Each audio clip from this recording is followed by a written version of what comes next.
Uh, Welcome back to the greatest show on the internet. We're back again in the loop. Thanks to everyone who subscribed last week. There was a big push. We went up like 7 subscribers, and that's really great. If you're not subscribed currently, subscribe. The content is good, apparently. People like it. This week, Isaiah's not here for reasons. He didn't want to watch Transformers, so Albert is back. Hello, back from the dead, if I remember correctly, seeing as how you tried to have me killed off, but that's I what managed to avoid it. That's what we said was going to happen. So this week we're going to do... I've been reading your comments. Sorry. I've been reading your suggestions, not hate comments. Some more structure should be added to the show. So we're going to try that. But this week we watched a thing. It's called Transformers War for Cybertron Siege. Sorry, Trilogy. That's a real long name. The full name is Transformers War for Cybertron Trilogy, Arc 1 Siege. That's too long. It is too long. I forgot this was coming out. It came out on Netflix on the 30th of July. It's only 6 episodes, so if you want to watch it before, it'll take you about 3 hours probably. Well, 2 hours, coming in at 20 minutes per episode. Yeah. Assuming you skip the title screen and the... Yeah, it's got credits. A terrible title sequence. You just skip that every time. It's so bad. What are your basic thoughts before we go into it? Did you like it, or were you bored? Overall, I have kind of a neutral opinion on it. I think it did some things really well. I think it did some things pretty badly. Yeah. But for the niche that I think it was written for, I think it fills it pretty well. Yeah, I think it's definitely tried to do something different in the kind of G1 setting. Yeah. But whether it works or not is another thing. Would you recommend this to people who haven't seen, I mean, it's better than the other Transformers series it's currently on, Rescue Bots, but that's made for children, so... Yeah. I don't think this is made for children. People get killed. No, this is a very... As the thing we're going to mention, this is a very kind of dark... In some ways, I think it's a bit too dark of a show, but it's a very dark and gritty one. Cybertron's a dark place. Yeah. I would say that if you're a fan of G1 Transformers, it's definitely worth watching. Yeah. If you're kind of more of a casual fan of Transformers, I'd say, give it a look. But yeah, unless you have an actual latent interest in Transformers and their whole universe, you're probably going to be finding this somewhat lacking. Yeah. So Yeah. So the basic story of this series, I guess we'll call it, Part 1, Siege, is what you see at the most start of Transformers series is the Cybertron part before they go to Earth, but this time instead of 5 minutes, it's 6 episodes of 24 minutes where they give kind of the lore and a different backstory to the Cybertronian War. It's interesting. We'll go into spoilers because there's not really that much to... I know it says it's a Netflix anime, but you watch anime. Did this feel like anime to you? No, I don't know. It's anime in the respect that it is an animation through and through. So there was no reason for it to say Netflix anime at the front with the Japanese lettering. No. Exactly. Like, aside from the Japanese lettering and some of the aesthetic choices, like it under no circumstances counts as an anime. I had to check it wasn't in Japanese. Yeah, one interesting thing to point out that this was made in collaboration with Rooster Teeth. Those internet people you like.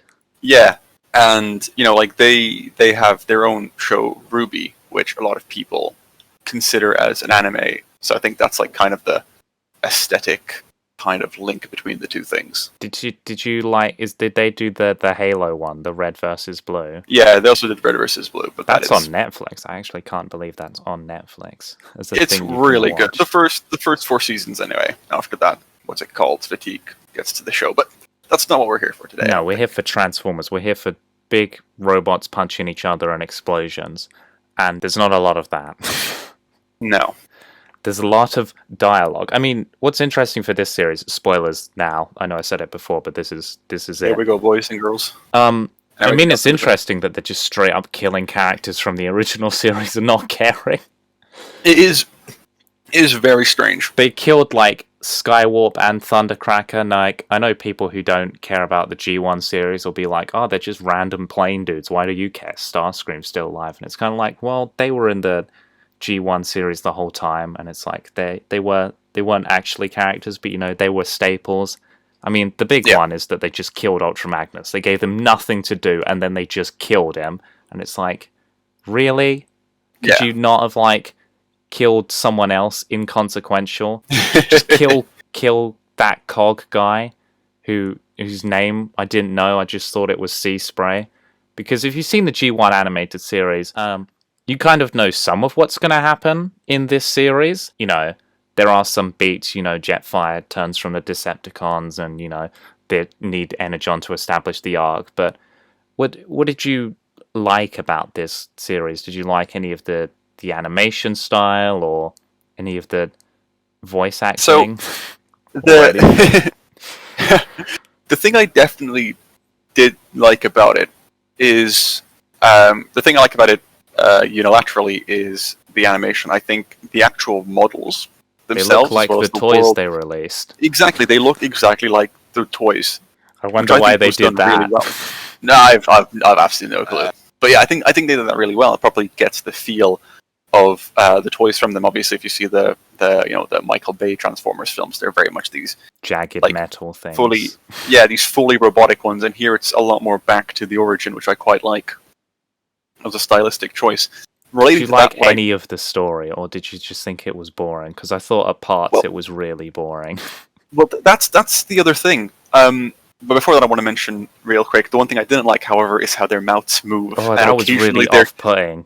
Yeah, occasionally their torsos also twist. You see this with Prime the most often, Optimus Prime, how his kind of torso twists weirdly. Like, it's obviously it's supposed to be one rigid block, but it moves and it's just slightly unsettling.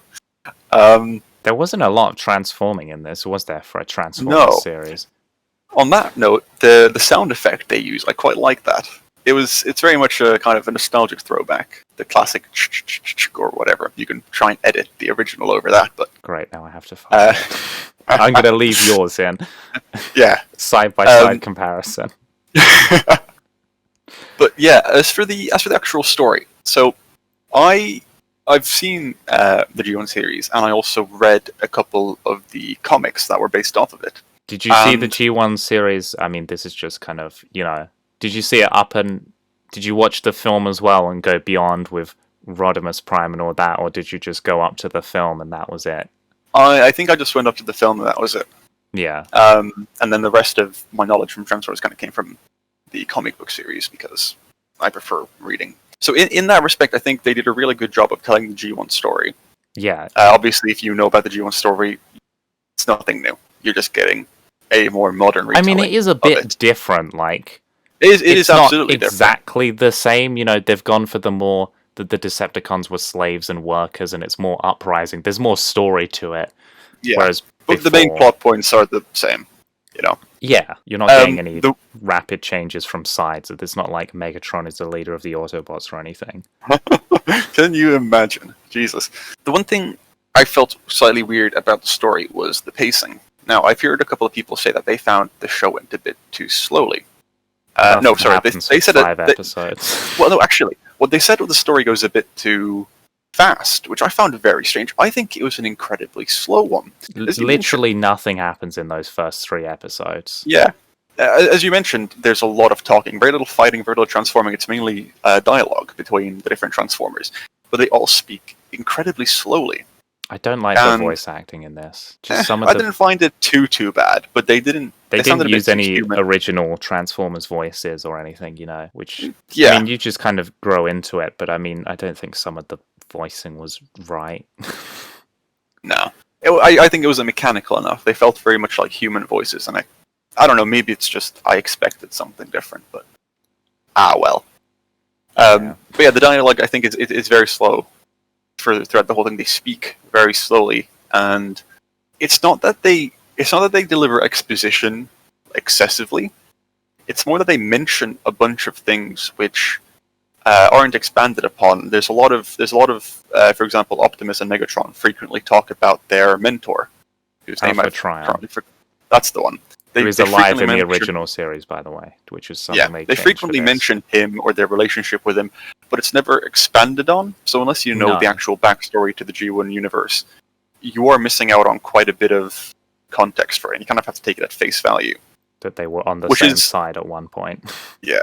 Which is not a problem, but when most of their conversations revolve around these half exposition, half kind of tie-in hooks, I guess, it makes for kind of an experience where you wouldn't be too bad or too badly off fast-forwarding every once in a while or watching it at twice the speed. Yeah, I don't think there's, like, usually in a Transformers series, I've seen, I'll just go slightly off. I've seen pretty much all of them all the way through. I haven't seen the Rescue Bots one because that's for children. So I mean, but what was that one with the Transformers the animated series? I think it was Transformers the animated series is pretty good, and I love that. Transformers Prime is very good, and obviously the original is the best, and anyone who disagrees is wrong. But controversial opinion, we'll see. Well, I mean, I could just say that Rodimus Prime is better than Optimus Prime. That'll piss off a bunch of Transformers fans. And they deserve it. There's always a relatable character in all of these series that you kind of grow towards. I mean, in Transformers Prime, for me, it was Ultra Magnus. I like Ultra Magnus. I'm boring, okay? Ultra Magnus is a good character. He is a good character. And then, I'm not trying to be like, oh my god, they killed my favorite character 3 episodes in. But, there was no one else in this series that relatable. Like, I like how they changed Bumblebee, but then he was just kind of an arsehole. So it's just like, I mean, it's better than him just being a happy-go-lucky, friendly guy, or what they did in the Bay films is just like a silent assassin. Yeah. Or the Bumblebee movie that came out, that was, I think, a really good representation of him as well. Yeah. I mean, the last Michael Bay film I haven't seen, because, I mean, they're just... Yeah, don't bother. don't waste your time, just... Now, if you really want a boring... There's one good Transformers film. Watch the original one. Just watch that. But I think this series lacks relatability at points, and the storytelling is exceptionally slow. Like, the main kind of MacGuffin of this Transformers series is the Allspark, which is something that wasn't really in the original series that much. I don't know if it was. It's become the MacGuffin since the first Bay film. I'm not entirely. Oh, and it was in the animated series as well, but I'm not sure how much it was in the original series, or I think it might have been. It's not been the MacGuffin size that it's been since the Bay series. Yeah, I think it was in maybe Armada and those ones. Oh no, it was in the comics, and it was in the. I'm looking at it now. Yeah, it was in the comics, and it was in the Bay film and the animated series, and they came out around the same time. So they kind of introduced that, and it's, whatever. Like, you think there's going to be... When I saw this was 6 episodes, I thought they were going to do more with it in these 6 episodes. Like, obviously not a lot can... They could do more of the War for Cybertron like they did in those very good games. But they just didn't do that. It was like, there's always like 4 Autobots on the screen. They're like, oh, we've got no Autobots left. And then more random ones will turn up. Like, I knew RC was supposed to be in this series, and then she didn't turn up till like the 5th episode. And you're just like, what is any of this? And it's really hard to keep track of who's alive, because a lot of the Autobots, Cog, who I'll put on screen, that kind of design they use for a lot of them, and they just kill them off. And the same for the Decepticons. Like, a lot of the classic Seekers, there's like 30 of them, and you're like, what is the point of this? How can I relate to any of these? I think they were trying to put all the Seekers do look literally identical. Yeah, but they have defining characteristics. There's only really, I mean, there's the original 3, Starscream, Thundercracker, and Skywarp. Then you get the new Seekers with Thrust, Dirge, and the other one, who I can't remember. Was it Dirge who's got the 3 faces? No, they did that for Blitzwing in the animated series. That's the one, Blitzwing. Man, I love that. But that's only in the animated series. Yeah. And then there's the extra Cybertronian ones in there, which is like Acid Rain, and there's another 3 of them. Yeah, there's the Coneheads and the Seekers, your kind of originals, but like... Yeah, for something called the War for Cybertron... There's no war, it's really boring. Yeah.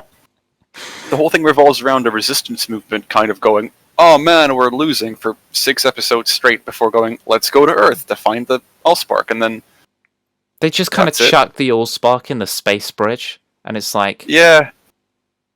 There's why? also very little fanfare around almost everything. When they discover that the Allspark could potentially... When they discovered that the Allspark could potentially change the whole war, everyone's just kind of like, okay, cool, let's go find it. And that's it. There's no, like, surprise, there's no joy. There's no quest for it either, is there? It's just like, oh, Bumblebee has got the Alpha Trion protocol and he knows where the Allspark is. And then they have to go and get it. And it's like, supposed to be this taxing journey, but Jetfire's decided to join them at this point. And it's just kind of like, oh yeah, I know how to do this and it'll be real easy. And then that Chromia, I think, dies, but then she turns up later on, and it's just kind of like, wait, are you dead or not? Because I literally thought that in the episode, because she got torn apart by the sparkless things. And then, like, at the end, when it's Alita 1 and Red Alert, she's just there again, and you're like, was this supposed to be a different character because they look exactly the same? Or is she dead? And there's, like, a lot of non-substance in this series. It tries to introduce a bunch of things, but there's nothing to particularly focus on, because, like, they introduced all this stuff in, like, the final 2 episodes, and the first 4 is just kind of, you know, ambling about. The first 3 episodes could quite literally be compressed into 1. Yeah, there's no story to them. It's like, oh, here's Ratchet, he's doing his thing, or, like... But the funny thing is, this probably goes to show why most of the times it's crammed into a 5-minute segment at the beginning of a movie or a TV show. Yeah, I mean, there can be more to it, and it can be explored. There's games and comics that show that, but, like, the way they've done it in this series is just like, here's 6 episodes, we're not going to do anything until the final, I'll say 3, even though it's really 2. And it's like, you know, the Starscream is, like, one of the main characters in the original series, and throughout most Transformers series. He gets no play in this series, you know. The one thing that I regretfully admit that they did amazingly is make Starscream just as infuriating. Oh yeah, at least he's an asshole in this. If Starscream's not an asshole, there's no point to this. If he's not plotting and scheming, and he's just the suck-up version that he is in the Bay films, there's no point to him. If he's not, like, out scheming to get rid of Megatron, you know, what's the point to him? The surprising fact is, the most unrealistic part of the entire Transformers universe is the fact that Starscream was not executed immediately. At some point. Yeah, like, if I was Jetfire, you know. He cut his arm off. That was not unconsequential as well, because he just had it back in the next scene. He just glued it, which also asks the very weird question of what does healing count as in the Transformers universe? I think they just stuck him back on. It's like... Yeah, exactly. But then you've got a bunch of other Transformers back at the Autobot base, missing, you know, limbs or whatever. They're moaning there's just like a torso sitting there. Yeah, it's like, aren't you robots? Like, missing a leg is how big of a deal is it? I don't know. It's never, these things are never explained, which, you know, understandable for the most part. Yeah. But the fact that they introduce these things as somewhat significant and then contradict themselves 5 minutes later, it's a bit on the weird side. Yeah. Was there any characters you liked in this series? Because, I mean, I didn't like any of them. I mean, you gotta love Soundwave, because it's Soundwave. You know, Soundwave and Shockwave, you know, they don't really have characters. They're just so reliable. They're just there. You know, you love them, but, you know. Yeah. Everyone else is just kind of... Yeah. I didn't like Bumblebee because he was an asshole. Like, I get that's his character, yeah, but, like, it's just, it in no way, shape, or form makes me want to associate with him as a viewer. Like, I don't want him on screen. Like, the only reason he came and joined was because he got zapped with that Alpha Trion whatever that was ill-explained. Yeah. That isn't a thing. After 2, or is it 3 episodes, basically trying to bully him into joining the Autobots. It's basically you're hit with the change your allegiance now beam, and it's like, okay, switch Autobot. Sides. It was very strange. Optimus is... Oh, he's so bad in this. Optimus, yeah. He's not even Optimus, because he's not inspiring hope. He's just like, no, I'm right, fuck you all. Yeah, basically, like, I'm the leader of the Autobots. Do as I say. It's like, it's a weak argument. Now, one thing that I think the Michael Bay films did really well is make Optimus a... murderer. Kind of... Well, yeah, but, like... No, but I think the Michael Bay films made him seem like an actual leader. Like, sure, you don't have to like the movies, but when Optimus Prime is doing one of his dramatic speeches, maybe it's the combination of the music and his like deep robotic voice and what he's saying, but it just works. It makes you feel like this guy's, you know, an actual leader or something. And in this series, it was kind of like, understandably, this is his beginning as a resistance leader. But at the same time, it just felt very much that he didn't really want to be there. Yeah, he was like, "Oh, really? We doing this?" It's like, you're in charge, you know. Yeah. Elita 1 was... There. Yeah. Like, certainly an interesting addition. But like, at points it looked like she was going to disagree with what he was saying and, you know, call him on yeah, I was really hoping that she would act as kind of like an opposition to Optimus Prime's just basically relentless whatever enthusiasm, he was doing. because he wasn't enthusiastic. He was, his relentless push for something. But in the end, she always just kind of goes, okay, all right, cool. You know, we'll do what you say. At the beginning, there's a bit where she gets angry at him because she is forced, or he like tells her to detonate a bomb earlier, risking his life or whatever. But then he just goes, "Yeah, sorry about that." And that's it. Yeah, I mean, it's weird. She's ignored for anyway. I mean, the main issue with this series is just that there's too many characters and they haven't done anything with it. With the Transformers The series. amount of time I spent juggling the names in my head. I guess I was watching with subtitles to try and understand. Yeah, like it's worse with the Seekers, obviously, because they look identical. It's just like, okay, just killing people. But like every other time, it's like a name pops up and you're like, there's 4 of these guys on the screen at once, and this name doesn't associate a visual image with any of them. So like if I didn't know Transformers, you know, if I didn't spend all that time as a kid watching different Transformers series, you know, I wouldn't know what was going on. I wouldn't know who half these characters are, because they barely get named. You're just like, oh, it's the lady one, or oh, there's the green one who's there some of the time. Yeah. Oh, like there's Bumblebee, Wheeljack. that's fine. He's got the color. I keep forgetting Wheeljack's name as well. I don't know why. Like, I just can't. Like, I get it. He's there, but it's just not memorable enough for me. Yeah. I mean, obviously they made this series because they made a toy line and they wanted to sell more toys. Then that's basically why they did it. Because, you know, re-release in terms of the G1 line, the toy line, they've just, you know, they're already on the next series. So it's like, I was thinking about that. Like, oh, I just realized Ultra Magnus. They're not doing an Earthrise one of those. He mustn't be in the next series. And then he was dead. So he got hard done by. I thought they were going to bring him back to life and make him a zombie and make it at least interesting, but no, just killed him. Disrespect. The disrespect. There's just like, I mean, have you got anything else to say about this series, or do you just want to wrap it up? I was going to mention a bit about Megatron, but kind of the same problem comes around. I genuinely felt that Megatron was a more imposing villain in the Michael Bay series. There's no characters to this. With the main issue is, you know, you can watch it and it's kind of a thing to watch, but there's not any action to draw you in. No. It's not like a fantastic animation, so to the stage where it's pure art, so you're like, oh, I don't care what this is. This is beautiful art and that I'm watching before me. And there's no character development or anything. There's no characters in this. It's just different colored robots saying things. Yeah. That's it, isn't it? It's a very flat, very hollow production, honestly. There's not much to it. I mean, I watched the new one because, you know, what else is there to watch, really? No. Yeah. I'll give it another go, because it wasn't terrible by any means. It's not a bad show. It's just boring, and not a lot happens. And I think the only point where things are interesting is in the last episode, but even then it's just like there's no tension or anything. You know, when Red Alert was on the ship and they were boarding it and he got shot, I was like, well, he's fine, isn't he? He's going to get back up. Yeah, there's just not a lot of substance to it. Yeah, there's no real worry. And some people might say that, obviously, you know what's going to happen. Yeah. But at the same time, you don't really know what's going to happen with them killing off Ultra Magnus.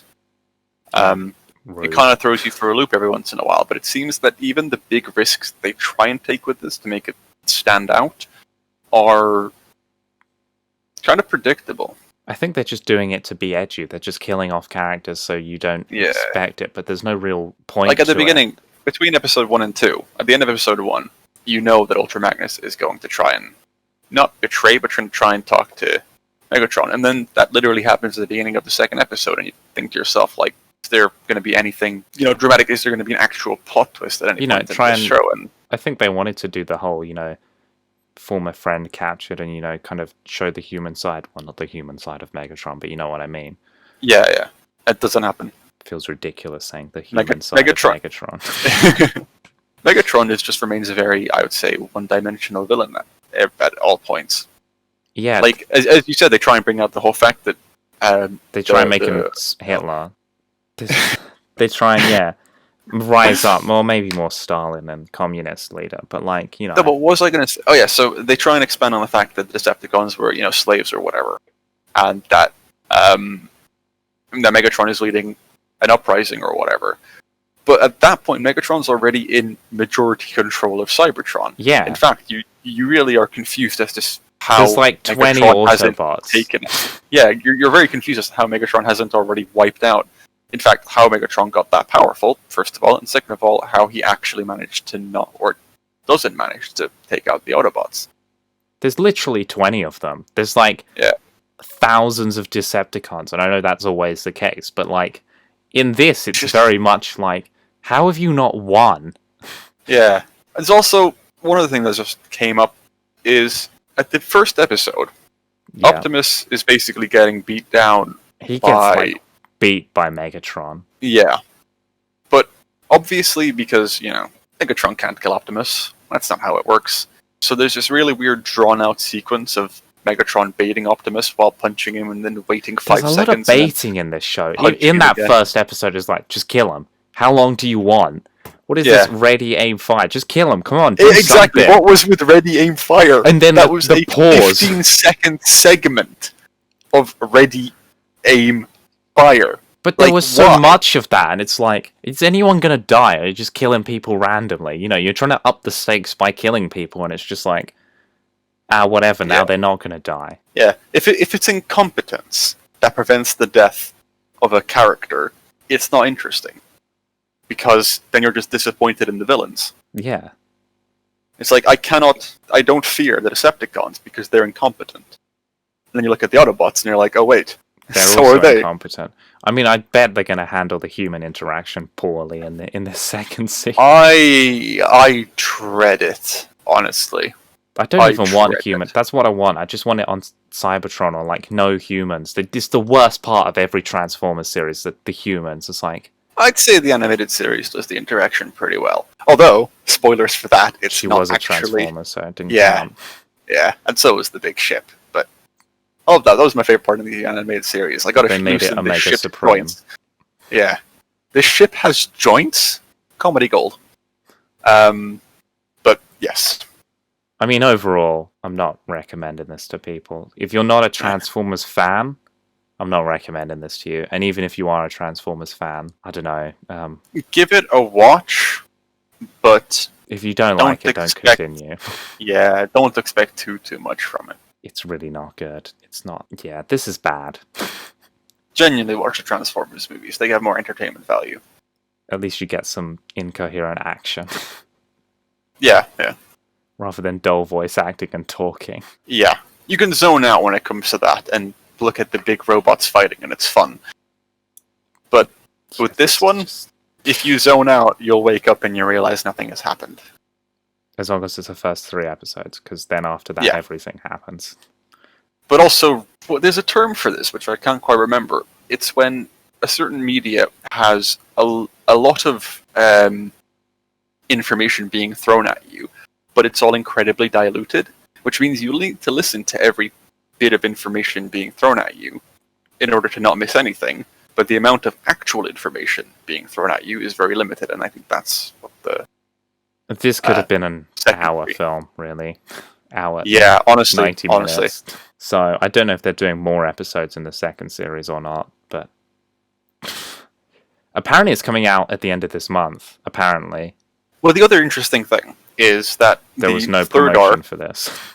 Yeah, but also the third arc is about how they get caught in a time travel accident on their way back to Cybertron.